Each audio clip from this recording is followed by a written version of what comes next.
A further direction, adding cost to the matching problem.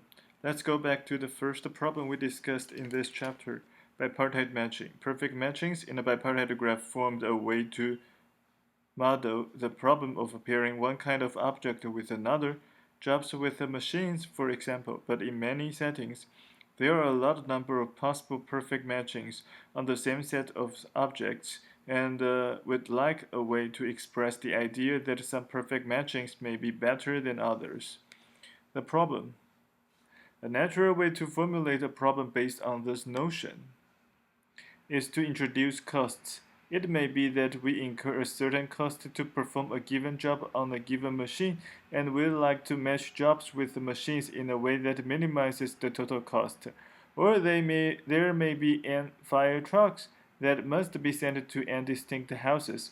Each house is at a given distance from each fire station, and we'd like a matching that minimizes the average distance each truck drives to its associated house. In short, it is very useful to have an algorithm that finds a perfect matching of minimal total cost. Formally, we consider a bipartite graph G equals to VE whose node set, as usual, is partitioned as V equals to X union Y so that every edge little e in capital E has one end in X and the other end in Y.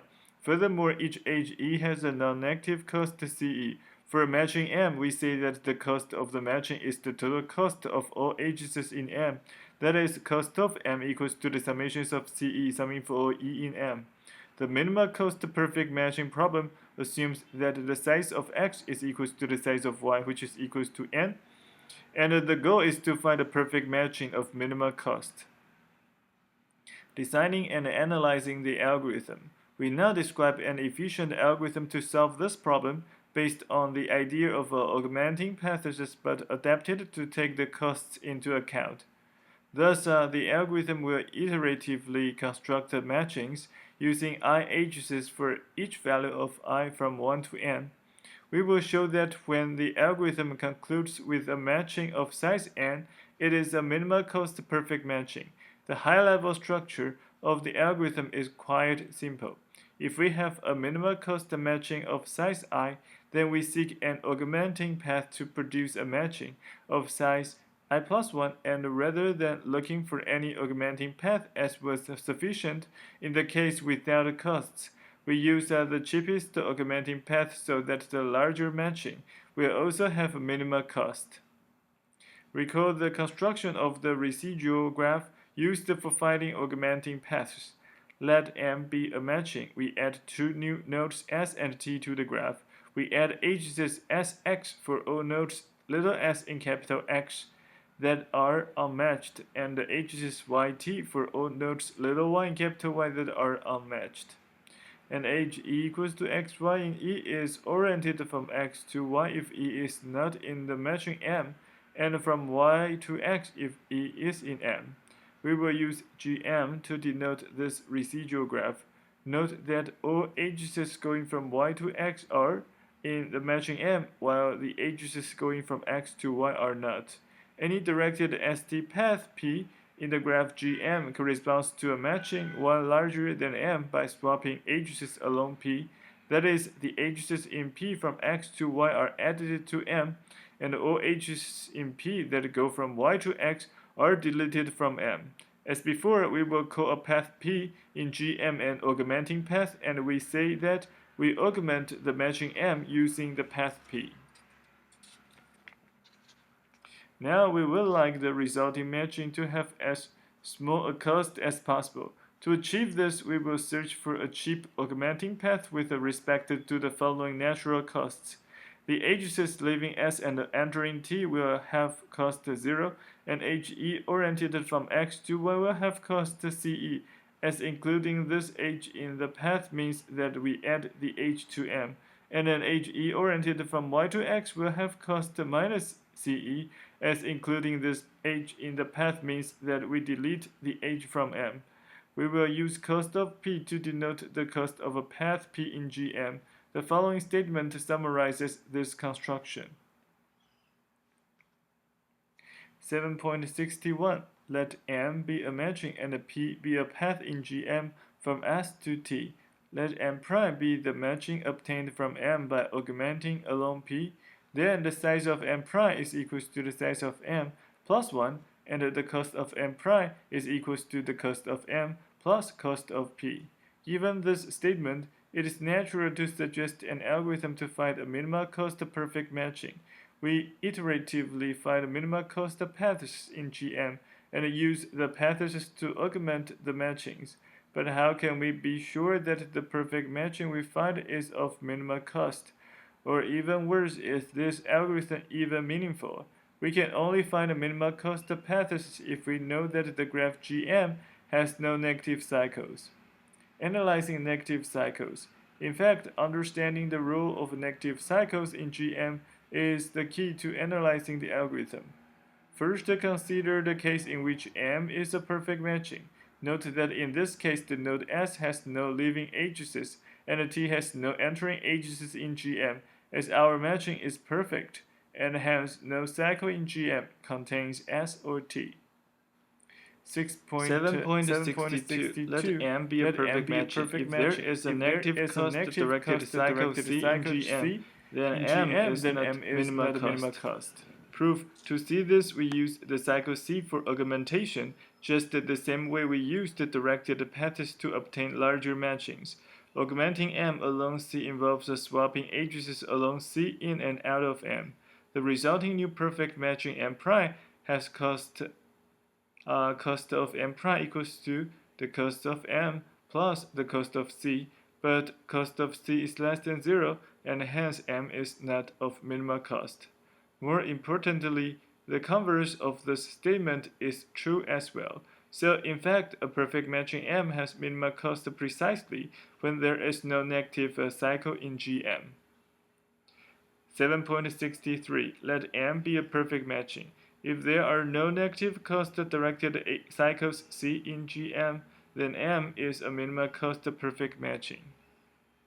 Suppose the statement is not true, and let M prime be a perfect matching of a smaller cost. Consider the set of agencies in one of M and M prime, but not in both. Observe that this set of agencies corresponds to a set of node disjoint directed cycles in GM. The cost of the set of directed cycles is exactly cost of M prime minus cost of M. So assuming M prime has a smaller cost than M, it must be that at least one of these cycles has negative cost. Our plan is thus to iterate through matchings of larger and larger size, maintaining the property that the graph GM has no negative cycles in any iteration. In this way, our computation of a minimal cost path will always be well defined. And when we terminate with a perfect matching, we can use 7.63 to conclude that it has minimal cost. Maintaining prices on the nodes. It will help to think about a numerical price P of V associated with each node V. These prices will help both in understanding how the algorithm runs, and they will also help speed up the implementation. One issue we have to deal with is to maintain the property that the graph GM has no negative cycles in any iteration. How do we know that after an augmentation, the new residual graph still has no negative cycles? The prices will turn out to serve as a compact proof to show this. To understand the prices, it helps to keep in mind an economic interpretation of them. For this purpose, consider the following scenario. Assume that the set X represents people who need to be assigned to do a set of jobs Y. For an age E equals to XY, the cost C is a cost associated with having person X doing job Y.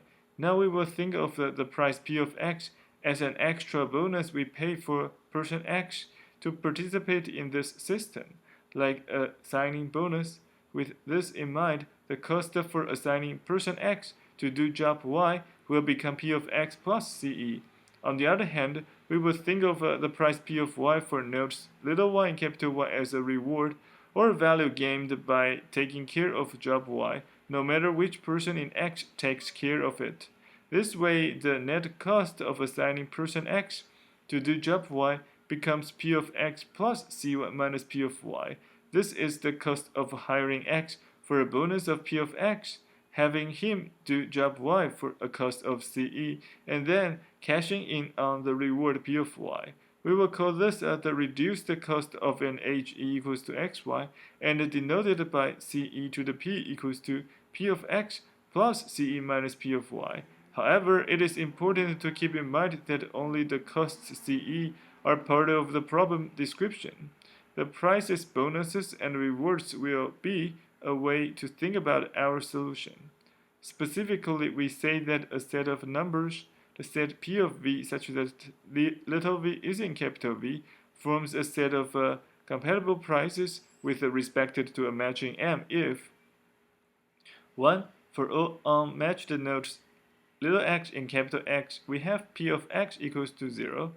That is, people not asked to do any job do not need to be paid. 2. For all ages E equals to xy, we have P of X plus CE, which is greater than or equals to P of Y. That is, every age has a non-negative reduced cost. And 3. For all ages E equals to xy in M, we have P of X plus CE equals to Py. Every age used in the assignment has a reduced cost of 0. Why are such prices useful? Intuitively, compatible prices suggest that the matching is cheap. Along the matched ages, reward equals cost, while on all other ages, the reward is no bigger than the cost. For a partial matching, this may not imply that the matching has the smallest possible cost for its size. It may be taking care of expensive jobs.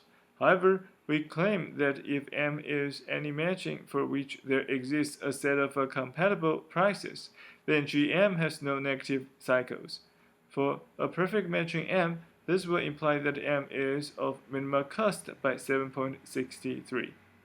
To see why GM can have no negative cycles, we extend the definition of a reduced cost to ages in the residual graph by using the same expression, CE to the P equals to P of V plus CE minus P of W for any age E equals to VE. Observe that the definition of computable prices implies that all ages in the residual graph GM have non-negative reduced costs. Now note that for any cycle C, we have that the cost of C is equal to the summations of CE, summing for all E in C, which is equal to the summations of C to the P, summing for all E in C. Since all the terms on the right-hand side corresponding to prices cancel out, we know that each term on the right-hand side is non-negative, and so clearly cost of C is non-negative. There is a second algorithmic reason why it is useful to have prices on the nodes. When you have a graph with a negative cost ages but no negative cycles, you can compute shortest paths using the Bellman-Ford algorithm in big O of Mn time. But if the graph in fact has no negative cost ages, then you can use a Dijkstra's algorithm instead, which only requires time big O of M times log n, almost a full factor of n faster. In our case, having the prices around allows us to compute shortest paths with respect to the non-negative reduced costs C to the P, arriving at an equivalent answer. Indeed, suppose we use Dijkstra's algorithm to find the minimal cost dPm of V of a directed path from S to every node V in X union Y subject to the cost C to the P. Given the minimal cost dPm to the Y, for any unmatched node little y in capital Y, the non-reduced cost of the path from S to T through Y is dPm of Y plus P of Y, and so we find the minimal cost in big O of n additional time. In summary, we have the following fact. 7.64. Let M be a matching and P be a compatible prices. We can use a one run of Dijkstra's algorithm and a big O of n extra time to find the minimal cost path from S to T.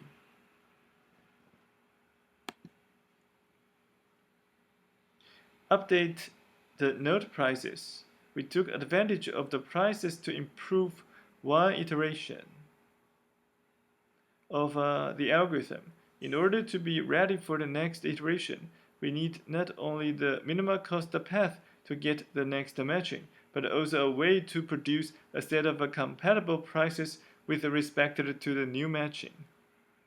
To get some intuition on how to do this, consider an unmatched node X with respect to a matching M and an age E equals to XY as shown in figure 7.22.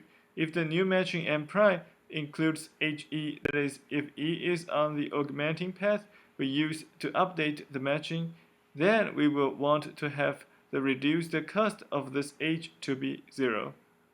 However, the prices P we used with matching M may result in a reduced cost C to the P greater than 0. That is, the assignment of person X to job Y in our economic interpretation may not be viewed as cheap enough. We can arrange the zero reduced cost by either increasing the price P of Y, Y's reward by C to the P, or by decreasing the price P of X by the same amount. To keep prices non-negative, we will increase the price P of Y.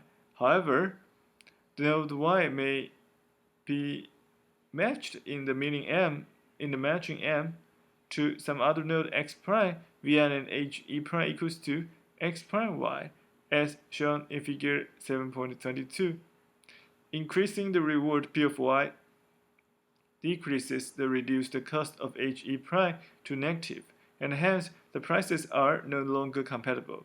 To keep things compatible, we can increase P of X prime by the same amount. However, this change might cause the problems on other ages. Can we update all prices and keep the matching and the prices compatible on all ages? Surprisingly, this can be done quite simply by using the distances from S to all other nodes computed by Dijestra's algorithm.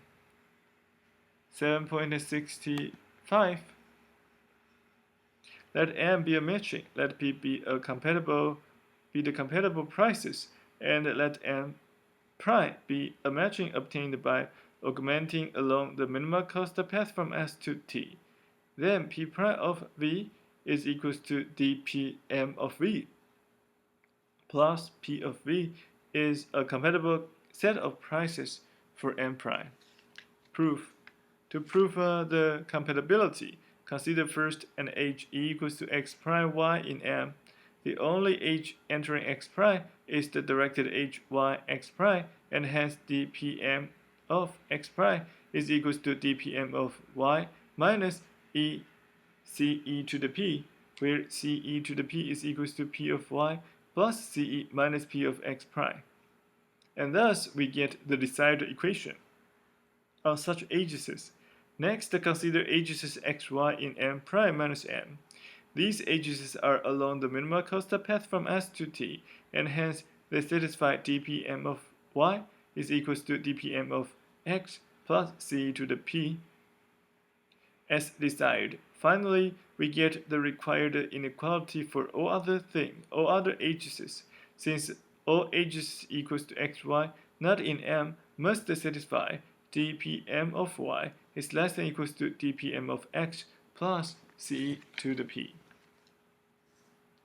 Finally, we have to consider how to initialize the algorithm so as to get it underway.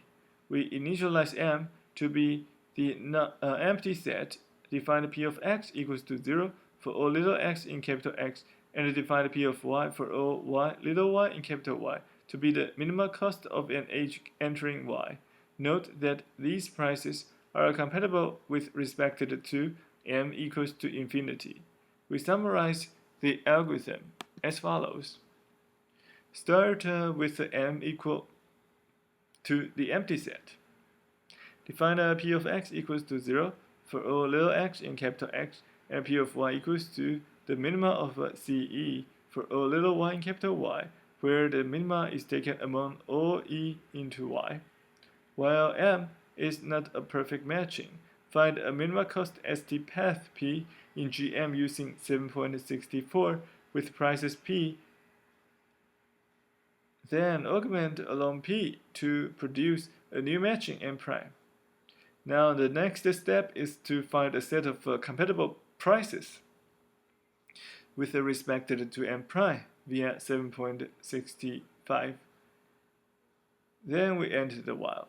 The final set of compatible prices yields a proof that GM has no negative cycles, and by 7.63, this implies that M has minimum cost.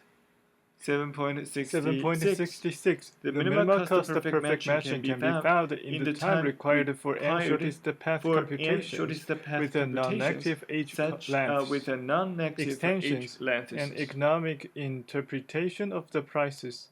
To conclude our discussion of the minimal cost perfect matching problem, we develop the economic interpretation of the prices a bit further. We consider the following scenario. Assume X is a set of n people each looking to buy a house, and Y is a set of n houses that they are all considering. Let V of xy denote the value of house Y to buyer X. Since each buyer wants one of the houses, one could argue that the best arrangement would be to find a perfect matching, and that maximize the summations of a V of xy, summing for all xy in M. We can find such a perfect matching by using our minimal cost perfect matching algorithm with the costs C, which is minus V of xy if E is equals to xy. The question we will ask now is this. Can we convince these buyers to buy the house they are allocated? On her own, each buyer X would want to buy the house Y that has a maximum value V of xy to her. How can we convince her to buy instead the house that our matching M allocated? We will use prices to change the incentives of the buyers. Suppose we set a price P of Y for each house Y. That is, the person buying the house Y must pay P of Y. With these prices in mind, a buyer will be interested in buying the house with a maximum net value, that is, the house Y that maximizes V of xy minus P of Y. We say that a perfect matching M and a house prices P are in equilibrium if, for all ages x, y in M and all other houses y prime, we have V of xy minus P of y, which is greater than or equals to V of x y prime minus P of y prime. But can we find a perfect matching and a set of prices so as to achieve this state of affairs with every buyer ending up happy? In fact, the minimal cost perfect matching and an associated set of compatible prices provide exactly what we are looking for. 7.67. Let M be a perfect matching of minimal cost, where C equals to minus of Vxy for each H E equals to xy. And let P be a compatible set of prices. Then the matching M and the set of prices, the set P of Y, equals to minus P of Y, where the minus is for the little p of Y, such that the input little y is come from the capital Y, the right hand side of the graph. So then the matching M and the set of such a prices P of Y, the collections of P of Y are in equilibrium. The proof is as follows.